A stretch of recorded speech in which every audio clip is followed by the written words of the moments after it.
Imagine करो तुम्हारे दोस्त ने तुमसे 100 रुपये लिए और कहा मैं कल दे दूंगा। 1 महीना हो गया, 2 महीने हो गए, 1 साल हो गया, और अब वो सिर्फ एक्सक्यूज दे रहा है कि मैं कल दे दूंगा। तो तुम क्या करोगे? अब इमेजिन करो ये जो 100 रुपये हैं वो 100 रुपये ना होके 1,000 करोड़ रुपए हैं, और ये जो पैसे हैं वो एक कंपनी ने किसी बैंक से, सप्लायर से या किसी इन्वेस्टर से लिए, लेकिन कंपनी के पास उसका पैसा ही खत्म हो गया और वो किसी को पैसा ही नहीं दे पाई। तो सब लोग उसके पास पहुंच गए कि भाई हमारा पैसा दो। कोई फैक्ट्री बंद करना चाहता है, कोई उसका बैंक अकाउंट फ्रीज करना चाहता है, कोई कोर्ट चला जाता है।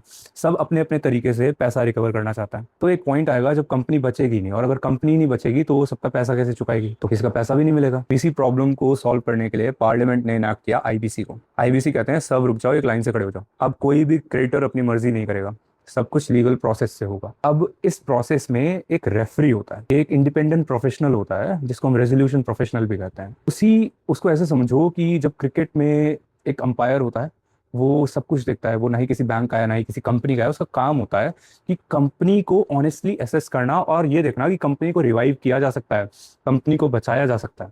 यहाँ लोग समझते हैं कि आईबीसी का मतलब होता है कि कंपनी को बंद कर दो। आईबीसी का मतलब होता है, रेदर आईबीसी का ऑब्जेक्टिव ये है कि कंपनी को बचाया जा सके, उसके एम्प्लॉयज की, ताकि नौकरी बचे, इन्वेस्टर्स का पैसा बचे।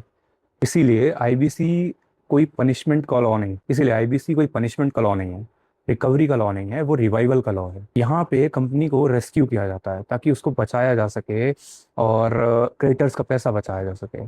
ये आईबीसी कॉर्पोरेट सेक्टर का सबसे बड़ा रिफॉर्म माना जाता है। इसीलिए कंपनीज को बंद करने के बजाय उसके रिवाइवल को ऑब्जेक्टिव रख के आईबीसी आगे बढ़ता है, आईबीसी काम करता है। I hope I have made it clear. If you want to understand more about IBC, comment in the section below.